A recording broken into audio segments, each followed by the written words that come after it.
Estás aquí, aunque no te pueda ver, pues escondes Como les tu habíamos gloria y indicado de la semana majestad. pasada, el tema de hoy es sobre la comunión Estás sacramental.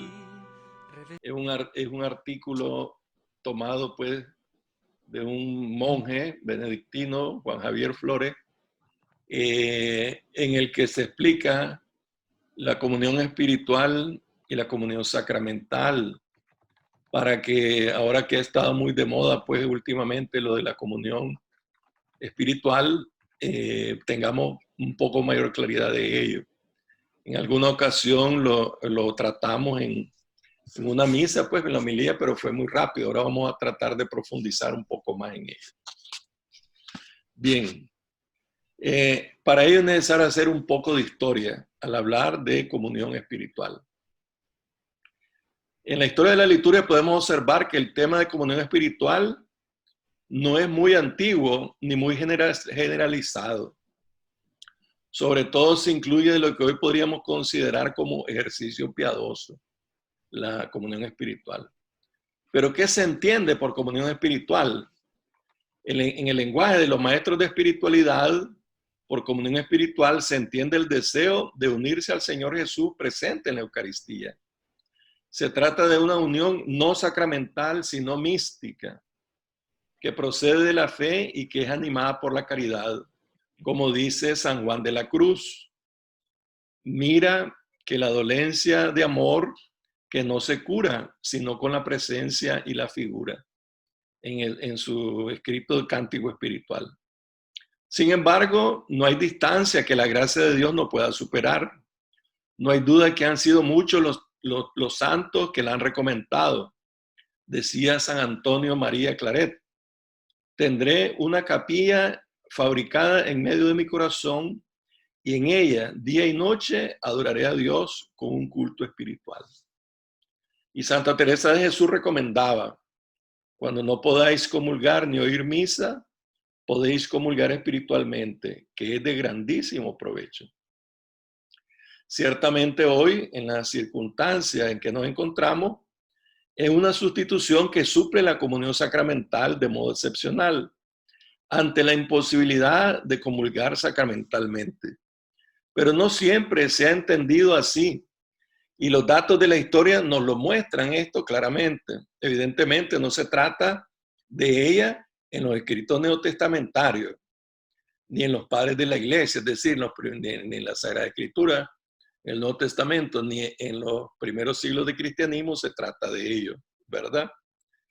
Eh, Toda comunión sacramental lo es a su vez, esto es importante, toda comunión sacramental lo es a su vez espiritual, porque nos permite entrar en la vida íntima y espiritual de Jesucristo.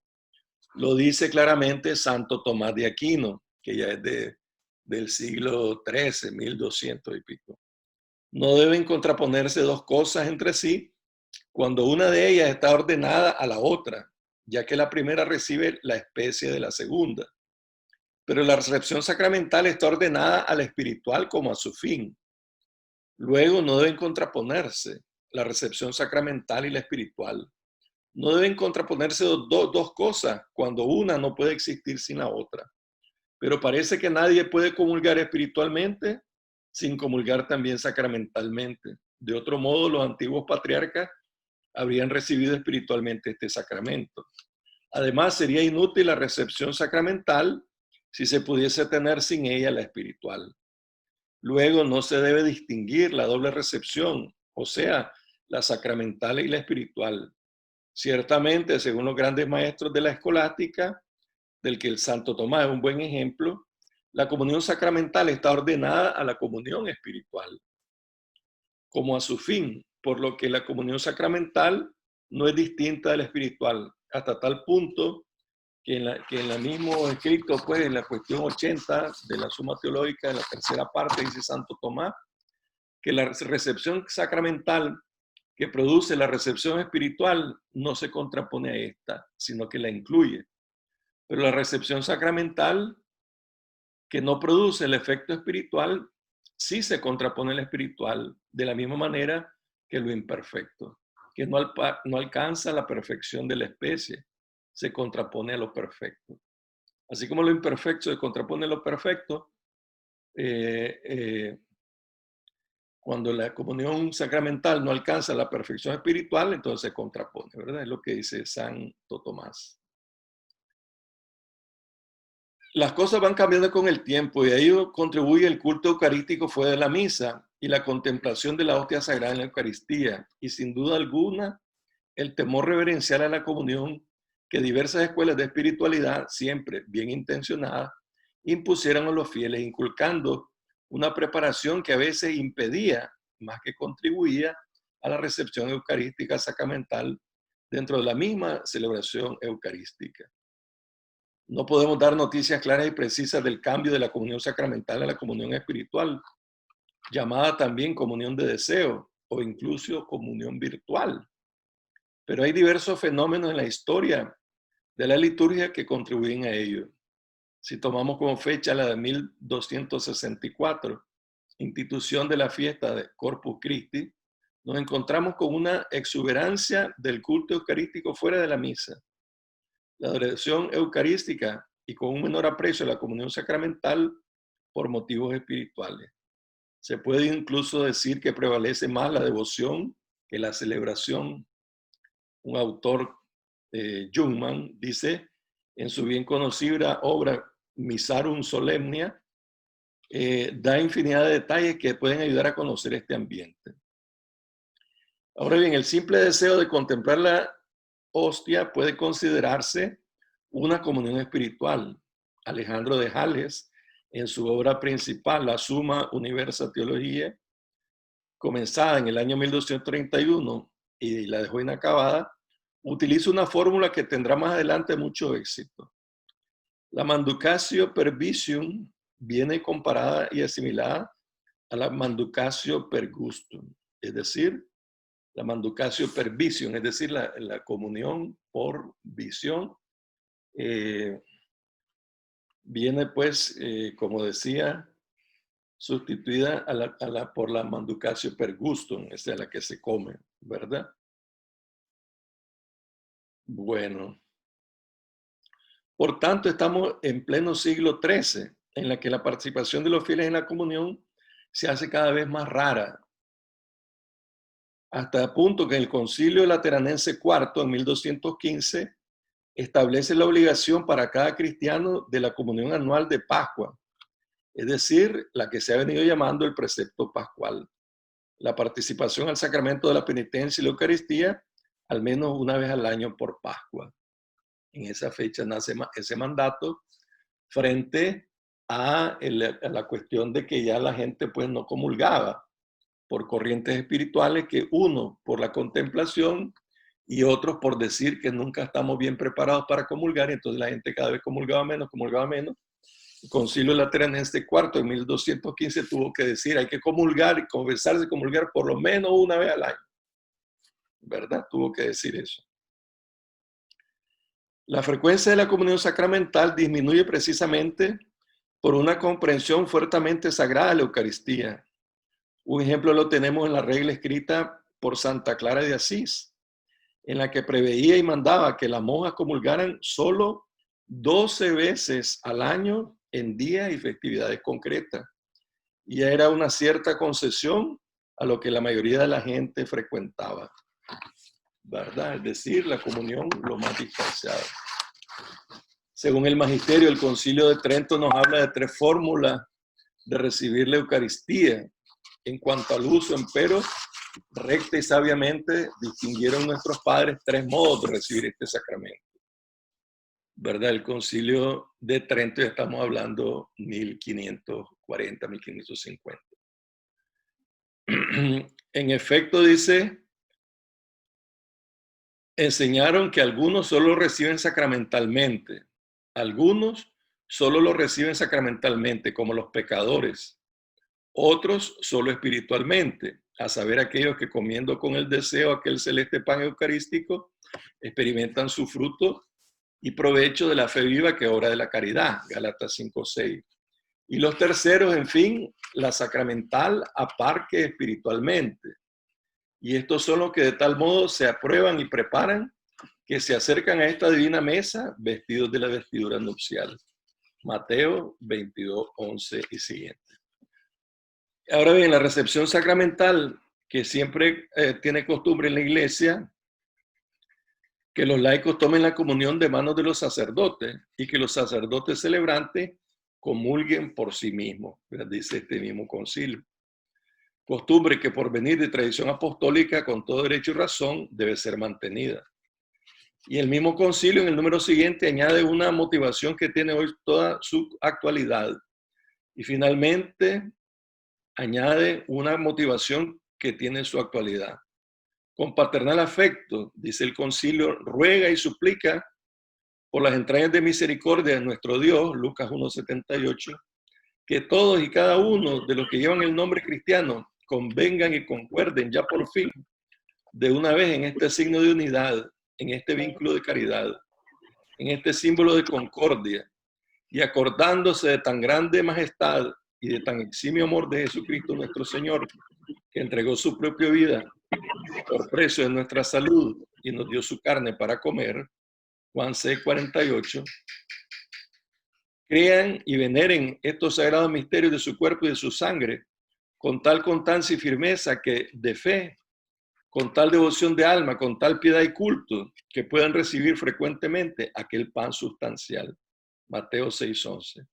Y ese sea para ellos vida de su alma y salud perpetua de su mente, de cuya fuerza, confortados, puedan llegar desde el camino de esta mísera peregrinación a la patria celestial, para comer sin velo alguno el mismo pan de los ángeles.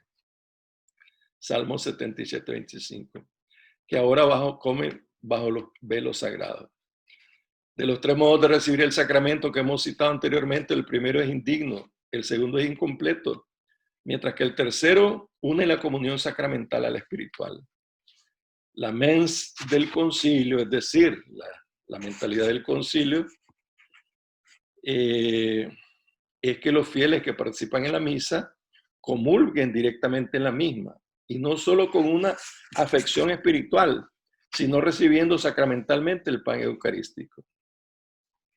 Dice el mismo concilio, desearía ciertamente el concilio que en cada una de las misas comulgaran los fieles asistentes, no solo por espiritual afecto, sino también por la recepción sacramental de la Eucaristía, a fin de que llegara más abundante a ellos el fruto de este sacrificio.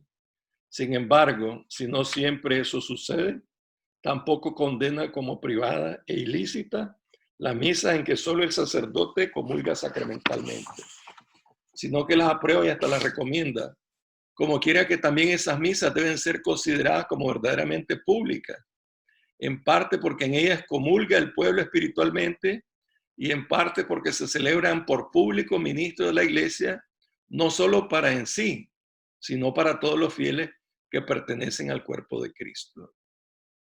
En 1556 aparece el Catecismo Romano de San Pío V, donde recogiendo la doctrina anterior, aparece ya con mayor claridad la comunión espiritual. Es clarísimo que se privan del más grande de los bienes celestiales los que, a pesar de estar dispuestos a recibir sacramentalmente el cuerpo del Señor, se contentan con hacer únicamente la comunión espiritual. Aquí ya ven ustedes pues pasar del concilio tridentino al catecismo romano, dice, nos encontramos con un avance. La comunión espiritual ya no está unida al sacramental, como decía Santo Tomás, y documentos posteriores. Y se va imponiendo la idea de que la comunión espiritual es uno de los modos de recibir la Eucaristía y una posibilidad cuando uno no participa en la misma. A partir de este momento se tiene ya una idea que prevalecerá más adelante, que la comunión espiritual es un ejercicio de devoción separado del sacramento, como se ve en los místicos del siglo XVI. Punto importante en la figura y obra de San Alfonso María de Ligorio, en su obra muy comentada y leída, Visita al Santísimo Sacramento y a María Santísima. Tiene dos fórmulas. La fórmula larga que ya ustedes conocen, ¿verdad? Comunión espiritual, creo, Jesús mío, que estás en el Santísimo Sacramento. Os amo sobre todas las cosas y deseo recibiros en mi alma. Ya que ahora no puedo hacerlo sacramentalmente, venid de lo menos espiritualmente a mi corazón. Como si ya os hubiese recibido, os abrazo y me uno todo a vos. No permitáis, Señor, que vuelva jamás a abandonaros. Y la fórmula breve que dice, creo, Jesús mío, que estás en el Santísimo Sacramento. Os amo y deseo, venid a mi corazón, os abrazo, no os apartéis nunca de mí. A partir de ahora, la comunión espiritual consiste en un deseo ardiente de recibir a Jesús y en abrazarlo como si ya lo hubiese recibido. Ven ustedes pues cómo se pasa ya del siglo XII, XIII, ya al siglo XVI, ¿verdad? Con San Alfonso María Ligorio, y cómo se va separando en la comunión espiritual de la celebración de la Eucaristía. Está la espiritualidad de que en la celebración de la Eucaristía comulgar sacramentalmente y comulgar espiritualmente lo más perfecto, dice Santo Tomás, refiriéndose o el concilio lateranense refiriéndose a aquellas tres formas de comunión. Y ahora pues como que se va separando como un acto de devoción aparte de la misa, fuera de la misa, hacer una comunión espiritual. Pero estamos ya el siglo XVI. Llegamos, por tanto, a un momento en el donde se da una comunión sin la otra, es decir, que la sacramental incluía la espiritual. Llegamos a una práctica devocional que establece una separación entre una y otra. Bajo una idea latente en una constante vinculación con el Señor, que los maestros espirituales enfatizaban insistentemente. Se pone la mirada en la comunión espiritual como modo de unión constante con el sacrificio eucarístico. Diversos factores influyeron en la implantación de esta praxis, como el jansenismo. El jansenismo fue una corriente pues, de pensamiento en la que se decía que solo la gracia de Dios, pues la misericordia, y que por mucho que nosotros hiciéramos, nunca íbamos a conseguir, íbamos a hacer pues a hacer los méritos pues para poder estar libres de pecado y comulgar. Entonces, eso pues, eso hizo, recomendaban la frecuencia del sacramento eucarístico, por otra parte, la rodeaban de precauciones, de exhortaciones, de prácticas ascéticas, precisamente para remarcar la indignidad de la persona a recibir la Sagrada Comunión. Hacer énfasis pues, en lo indigno que soy, entonces hacía que la gente se separara de la comunión. Solamente quien se siente bien preparado frente a Dios y frente a su propia conciencia puede acceder a recibir al Señor en la Eucaristía. Este nuevo modo de concebir y recibir la Sagrada Comunión llevó a muchos directores espirituales a preferir la comunión espiritual a la comunión eucarística. Hay que llegar hasta las reformas de San Pío X, en el cual con el decreto Sacra Tridentina Synodus invitaba a la comunión frecuente y cotidiana. Dicho texto indicaba concretamente: el Sagrado Concilio de Trento, teniendo en cuenta las inefables gracias que advienen los fieles cristianos por el hecho de la Santísima Eucaristía, dice: desearía en verdad el Santo Concilio que en cada una de las misas comulguen los fieles asistentes, no solo espiritual, sino también sacramentalmente.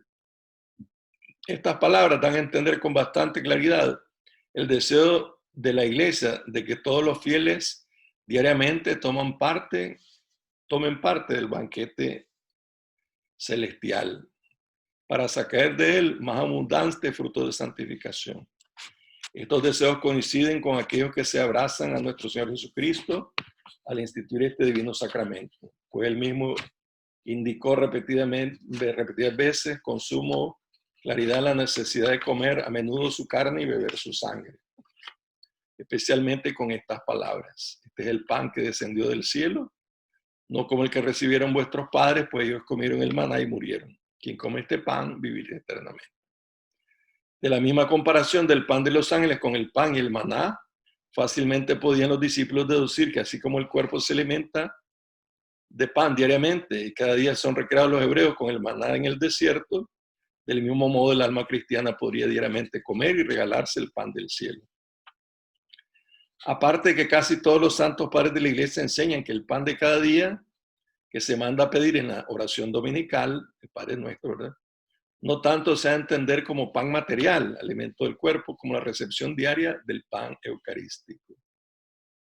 La insistencia papal era bien clara, ya que la Santa Sede ha exhortado siempre a la comunión frecuente. No dejó la Santa Sede de cumplir su deber en cuanto a esto, pues en un decreto de la Sagrada Congregación, que empieza cum ad aures, el día 12 de febrero de 1679, aprobado por Inocencio XI, condenó estos errores y refrenó los abusos, declarando al mismo tiempo que todas las personas de cualquier clase social, sin exceptuar en modo alguno los comerciantes y casados, fueran admitidos a la comunión frecuente, según la piedad de cada uno y el juicio de su confesor. El día 7 de diciembre de 1690 fue condenada por el decreto Santísimo Dominis Noster de Alejandro VIII, una proposición de Bayo que pedía que aquellos que quisieran acercarse a la Sagrada Mesa, un amor de Dios purísimo sin mezcla sin ningún efecto. Con todo, no desapareció por completo el veneno jansenista que pedía pues este puritanismo, que había inficionado en las almas piadosas sobre pretexto de honor y veneración debidos a la Eucaristía. La discusión de las disposiciones para comulgar bien y con frecuencia sobrevivió a las declaraciones de la Santa Sede, y así hasta teólogos de gran nombre juzgaron que solo pocas veces y cumplidas muchas condiciones podía permitirse a los fieles la comunión cotidiana. No faltaron, por otra parte, hombres dotados de ciencia y piedad que abrieran fácilmente entrada a esta práctica tan saludable y acepta a Dios, enseñando, fundadas en la autoridad de los padres, que la Iglesia nunca había preceptado mayores disposiciones para la comunión diaria que para la semanal o mensual, y que eran muchísimo más abundantes los frutos de la comunión diaria que los de la semanal o mensual. El paso siguiente es el Papa Pío XII, quien en su encíclica Mediator Dei et Hominum del 1947, y con el título de Exhortación a la Comunión Espiritual y Sacramental, decía: y así como la Iglesia, en cuanto maestra de la verdad, se enseña con todos los medios por defender la integridad de la fe, del mismo modo, cual madre solícita de todos sus hijos, los exhorta vivamente a participar con afán y con frecuencia de este máximo beneficio de nuestra religión. Desea, en primer lugar, que los cristianos, cuando realmente no puedan recibir con facilidad el manjar eucarístico, lo reciban al menos espiritualmente, de manera que con fe viva y despierta, con ánimo reverente, humilde y enteramente entregado a la divina voluntad, se unan a él con la más fervorosa e intensa caridad posible. Pero no se contenta con esto, porque ya como hemos dicho arriba, podemos participar que el sacrificio también con la comunión sacramental por medio del banquete del pan de los ángeles. La Madre Iglesia, para la que de un modo más eficaz experimentamos continuamente en nosotros el fruto de la redención. Repite a todos y a cada uno de sus hijos la invitación del Señor Jesucristo. Tomad y comed, haced esto en memoria mía.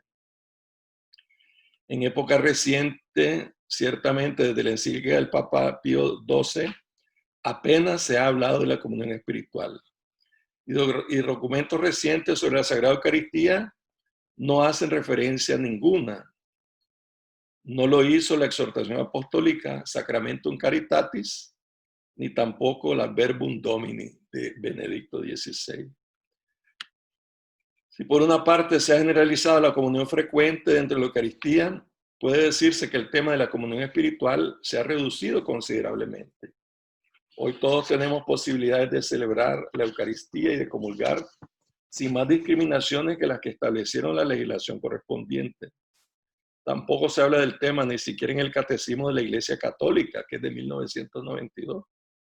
Solo se vuelve sobre el tema en la encíclica Ecclesia de Eucaristía del Papa Juan Pablo II, el año 2003, donde dice: la Eucaristía se manifiesta pues como culminación de todos los sacramentos, en cuanto lleva a la perfecta comunión con Dios, Padre, mediante la identificación con el Hijo unigénito, por obra del Espíritu Santo.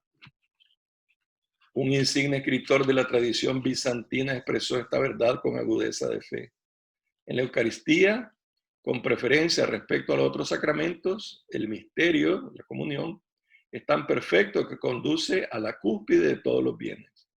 En ella culmina todo deseo humano, porque allí llegamos a Dios y Dios se une a nosotros con la unión más perfecta. Precisamente por eso es conveniente cultivar en el ánimo el deseo constante del sacramento eucarístico. De aquí ha nacido la práctica de la comunión espiritual, felizmente difundida desde hace siglos en la Iglesia y recomendada por tantos santos maestros de vida espiritual. Santa Teresa de Jesús escribió: cuando no comulgaredes y oyeredes misa, podéis comulgar espiritualmente, que es de grandísimo provecho, que es mucho lo que se imprime el amor ansí de este Señor. Más recientemente, la Sagrada Congregación de la Doctrina de la Fe promulgó un decreto en el que, ante la terna de los divorciados que se han vuelto a casar y no pueden recibir la comunión eucarística, recomienda la comunión espiritual, ¿verdad? Y finalmente, el Sínodo sobre la Familia, en el 2014, es el último documento que vuelve a hablar de la comunión espiritual. Algunos padres han sostenido que las personas divorciadas y casadas de nuevo que viven con pareja pueden recurrir a la comunión espiritual. Otros padres han dicho, ¿por qué? Entonces, ¿por qué no pueden acceder a la sacramental? Se solicita, por lo tanto, una profundización en esta temática que sea capaz de poner de relieve la peculiaridad de las dos formas de comunión y su conexión con la teología del matrimonio. ¿Verdad? Eran los escritos pues, del Sínodo de Obispos que preguntaban los obispos estas cosas. Todo esto explica el hecho de que con la introducción de la comunión frecuente desde Pío X y sobre todo después de la reforma litúrgica del Vaticano II, la práctica de la comunión espiritual haya lentamente pasado a un segundo plano. La comunión eucarística es a la vez sacramental y espiritual. Es misterio de fe que alimenta la vida espiritual de los cristianos y que nutre la sed de Dios de todos los bautizados. Finalmente, pues, ¿cuáles serían las conclusiones de esto que hemos escuchado? Uno, que debido a la devoción eucarística, la comunión espiritual se fue separando de la comunión sacramental, porque por un lado se celebraba la misa y aparte pues iba yo a la Eucaristía, iba al Santísimo y allá hacía una comunión espiritual. Y siendo que lo que se recomienda son las dos cosas. Es lo más perfecto, dice Santo Tomás de Aquino: comulgar físicamente y hacer una comunión espiritual. Porque si no, ya decían pues desde aquella época, una de las formas es comulgar sacramentalmente. Esto lo hacen los pecadores. Hoy día podríamos decir, en un término feo, pues, los tragahostias, que a veces vemos que sin preparación alguna entran de la calle a media misa o al final de la misa y solo entran a comulgar y ya está. O sea, pensando solo en la comunión sacramental. Cuando lo más importante es prepararse uno para la vivencia de la comunión sacramental y la comunión espiritual. Y que luego vino haciéndose como un acto de devoción, como un acto piadoso, pues. Ya te recomiendo que hagas una comunión espiritual, como si fuera, como rezate un rosario, o rezate un Vía Crucis, rezate una novena de un santo, hacete una comunión espiritual. Y cosa que no es así, pues, sino que la comunión espiritual es la corona de la comunión sacramental. Tú comulgas, también debes hacer una comunión espiritual, porque el sentido de la comunión, de lo que estuvimos en el curso de la oración, es unirnos más al Señor, unirnos más a Dios. Y en ese sentido, pues, no, como muchas veces he dicho yo aquí en la parroquia, no basta solo la grandeza de la comunión espiritual, la grandeza de la comunión sacramental, que es profundo, que es lindo y todo, y me olvido de mi hermano. La comunión sacramental, la comunión espiritual, la comunión con Dios, es la mitad del camino. Si Jesús nos dejó la Eucaristía como fortaleza para ir creando, para ir haciendo el reino de los cielos, para ir construyendo el reino de Dios. De tal manera, pues, que comulgar en la Eucaristía, como diría el Vaticano II, es la fuente y la cumbre de la actividad de la Iglesia. La cumbre hacia la que llegamos a celebrar la Eucaristía, todas las catequesis, todas las preparaciones, todo lo que hacemos es para llegar a la celebración de la Eucaristía. Pero a la vez la Eucaristía es la fuente de la que nace la fuerza con la que vamos a evangelizar y con la que vamos a hacer el llamado, con la que vamos a hacer el esfuerzo en la caridad de construir el reino de los cielos. De tal manera, pues, que la comunión pues, es algo bien, bien grande, una espiritualidad bien grande. Y como ustedes ven, desde San Pío X, ya este siglo pasado, y ya últimamente ya no se tocó ese tema. San Juan Pablo II fue el último que habló de ello, ya el Papa Benedicto ya habló y no se ha vuelto a tocar más el tema, porque, repito, pues se considera como una obra de piedad, siendo que dicen estos autores, ¿verdad? Este autor que estamos leyendo, dice que al contrario, en la historia de la Iglesia, la comunión espiritual es la corona o es la perfección de la comunión sacramental, ¿verdad? A partir del siglo XI, XII, que se va dando la, ¿cómo diremos?, la adoración eucarística, y a pensar y a reflexionar en lo grandioso del Santísimo Sacramento, alguna corriente de pensamiento metió, pues aquello es grandísimo y yo soy pequeñísimo y yo soy pecador y entonces y todo, y mejor en vez de comulgar, mejor solo hago una comunión espiritual y dejo de ir a misa, y si voy a misa pues no comulgo porque solo hago una comunión espiritual.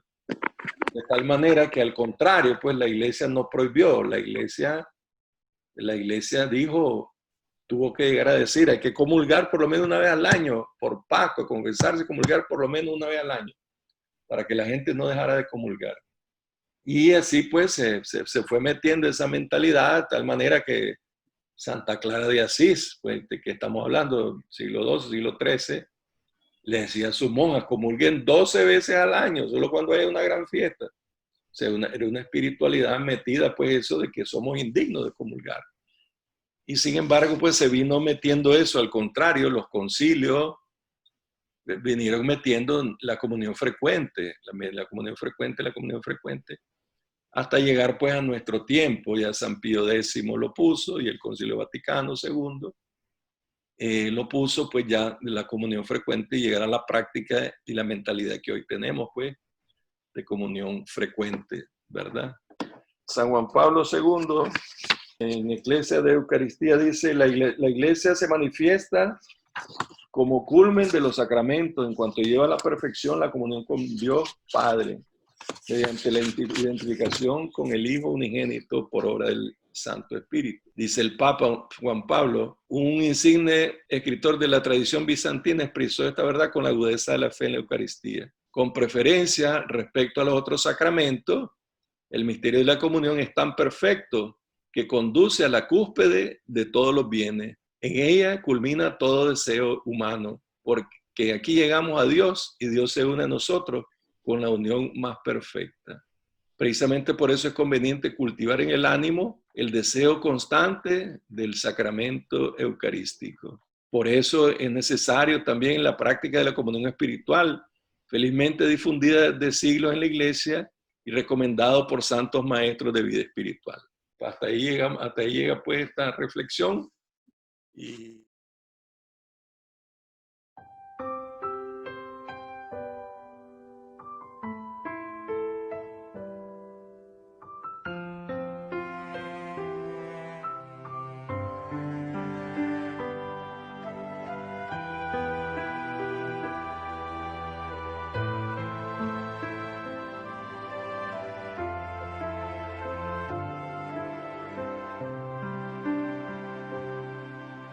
Estás aquí, aunque no te pueda ver, pues escondes tu gloria y majestad.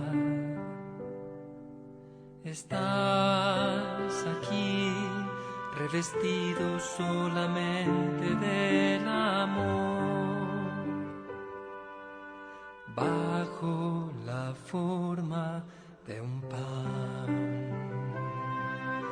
Con sencillez te me vienes a entregar y en mi interior vas haciendo maravillas,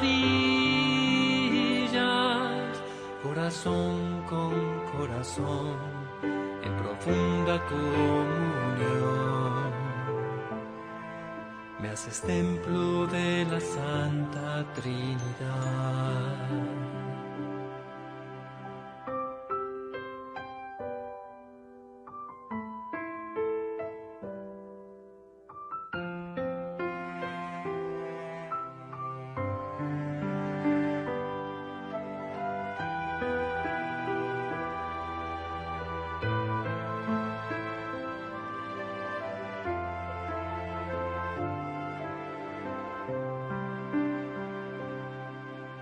Estás aquí, aunque no te pueda ver, pues escondes tu gloria y majestad. Estás aquí, revestido solamente del amor, bajo la forma de un pan. Con sencillez te me vienes a entregar y en mi interior vas haciendo maravillas, corazón con corazón, en profunda comunión. Me haces templo de la Santa Trinidad.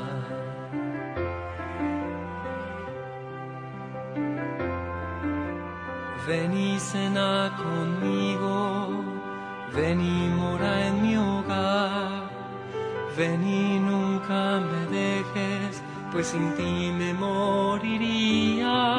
Me has herido con tu amor, ven y mora en mi interior, de ti quiero comulgar, Señor, de ti quiero comulgar, Señor.